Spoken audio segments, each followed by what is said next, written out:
अस्सलाम वालेकुम मेरे व्यूअर्स, क्या हाल चाल है आपका। उम्मीद है आप सब खैर खैरियत से होंगे और अल्लाह ताला आप सबको अपनी खैर और खैरियत में और अमन व अमान में रखे, आमीन।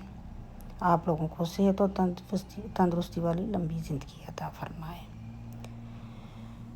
आज मुझे थोड़ा सा काम था, ठोकर नियाज़ बेग की तरफ, वहाँ पे गए। ठोकर नियाज़ बेग बहुत रश था, बहुत गहमा गहमी थी। ठोकर नियाज़ बेग काफ़ी मशहूर है, लेकिन उसकी मशहूरी की वजह ज़्यादातर वहाँ पर डेवो का अड्डा है। जो डेवो का अड्डा रेजिडेंटल एरिया जो है इकबाल तहसील जो है लाहौर की, उसके साथ वाक़या है। और डेवो पूरे पाकिस्तान में मशहूर है। वहाँ पे वैसे ये है कि फ्रूट बहुत सस्ता मिलता है बाकी सोसाइटीज़ की निस्बत। अब वहाँ पे मेरा काम ख़त्म हुआ तो मेरा काम कुछ थोड़ा सा सुंदर की तरफ था। सुंदर जो इंडस्ट्रियल एरिया है। सफ़र शुरू हुआ, चलते चलते चलते चलते रिंग रोड बन रही है और उसमें सारा कुछ तोड़ा हुआ है। वहाँ से होते हुए हम सुंदर चले गए और मैंने नहीं सोचा था सुंदर इतना खूबसूरत होगा।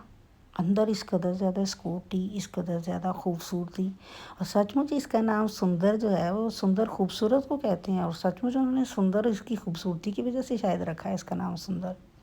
उसमें बहुत ज़्यादा अच्छी इंडस्ट्रीज़ हैं, बहुत ज़्यादा अच्छा हर किस्म की इंडस्ट्री है वहाँ पे। और वहाँ पे लाइट कभी भी किसी वक्त नहीं जाती। पूरे पाकिस्तान में कुछ भी हो जाए, इलेक्ट्रिसिटी चली जाए, शट डाउन हो जाए, लेकिन वहाँ पे लाइट नहीं जाती। सिक्योरिटी का निज़ाम बहुत ज़बरदस्त है।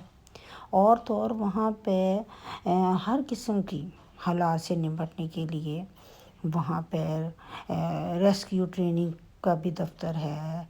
वहाँ पे सारा बहुत ज़्यादा खुला एरिया है। कुछ एक दो जगह मैंने ऐसी देखी, इंडस्ट्री ऐसी देखी जिनके बाहर उनके काफ़ी इतना खुला एरिया था कि अमरूद के बाग लगे हुए थे। इंडस्ट्री सारी देखी, वहाँ के घूमे फिरे, फिर वहाँ से हम निकले रायवंड की तरफ। मैंने कहा चलें आज ये वाला इलाका भी एक्सप्लोर कर लिया जाए। बड़ा एकदम मौसम बहुत अच्छा हो गया। फसलें अब गंदम में थोड़ी थोड़ी बड़ी हो गई है। रास्ते में जाते जाते भूख लग गई। अब जनाब जी हमारी काम करने वाली वहीं रहती हैं, तो उन्होंने कहा नहीं तो आज तो बाजी को हम अपने घर का खाना खिलाना है। अब उसके घर तंदूर की रोटी, ये देखिए जी उसका घर बेचारी का वहाँ से आती है हमारे घर काम करने के लिए, और बहुत बुरे हालात में वो रह रही थी। मैंने पहली दफ़ा उसका घर देखा, वो अफसोस हुआ उसका ऐसा टूटा फूटा इतने बुरे हालात वाला घर देख के। लेकिन उसने बहुत खुलूस के साथ हमें तंदूर की रोटी बना के खिलाई, तो साथ लस्सी थी। शुक्रिया उसका बहुत ज़्यादा।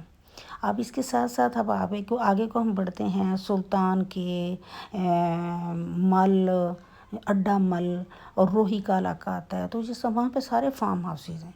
फार्म हाउसेज़ का हमारे ज़हन में यही आता है फार्म हाउस का सोच के कि वहाँ पे फार्म हाउस वो जो शादियों वाले जहाँ पे अरेंजमेंट्स होती हैं, लेकिन नहीं, वो फार्म्स बहुत खूबसूरत, बहुत ज़्यादा। किसी दिन मैं आप लोगों को वहाँ की भी वीडियोज़ और वहाँ की सारी चीज़ें दिखाऊंगी। कुछ थोड़ा सा मैंने शूट किया है। तो उसके बाद जब हम रोही नाले की तरफ गए हैं तो वहाँ कुछ अजीब ही सिलसिला था। वहाँ पे जिप्सीज़ थे, जिप्सीज़ जो खाना बदोश झुग्गियाँ बनी हुई थी, और वहाँ उनके बच्चे खेल रहे थे, बहुत इंजॉय कर रहे थे, खुश हो रहे थे। लेकिन उनकी दर्दनाक ज़िंदगी देख कर दिल ख़राब हुआ, बहुत ज़्यादा दिल ख़राब हुआ। और उनकी एक ही अगर झुग्गी है तो उसी में वो खुद रह रहे हैं, उसी में उनके जानवर रह रहे हैं। वहाँ पे कोई पानी का इंतज़ाम नहीं है, कोई बिजली नहीं है, कोई उनके बाथरूम नहीं है। उन गवर्नमेंट की ज़मीन पर उन्होंने झुग्गियाँ बनाई हुई हैं। लेकिन वो बता रहे थे कि हम बहुत अरसे से रह रहे हैं, बहुत टाइम गुजर गया हमें यहाँ पे रहते हुए। और यहीं से वो इंडस्ट्रियल एरिया में जाते हैं, वहाँ पे अपनी मज़दूरी करते हैं। और औरतें भी उनकी जाती हैं, काम करती हैं इंडस्ट्रियल एरिया में या घरों में, इर्द गिर्द के घरों में काम करती हैं। तो इस तरह वो अपनी ज़िंदगी गुजार रहे हैं, अपनी ज़िंदगी बसर कर रहे हैं। तो लेकिन हालात उनके ख़ासे ख़राब हैं, काफ़ी ज़्यादा ख़राब हैं। तो वैसे भी वही कहते हैं ना कि खुदा उनकी हालात कभी नहीं बदलता जो अपने हालात ना बदलना चाहते हों। असल में ये झुग्गियों में रहते हैं और बुराइयों का भी शिकार होते हैं। نشہ کرتے ہیں، جوا کھیلتے ہیں، تمام کی تمام برائیاں جن کا بندہ سوچ بھی نہیں سکتا وہ ساری کی ساری ان کے پاس ہوتی ہیں۔ بس اتنا سارا میں نے شوٹ کیا، میں تھک جلدی جاتی ہوں۔ اچھا جی، خدا حافظ، فی امان اللہ، اللہ تعالیٰ آپ کو امان میں رکھے۔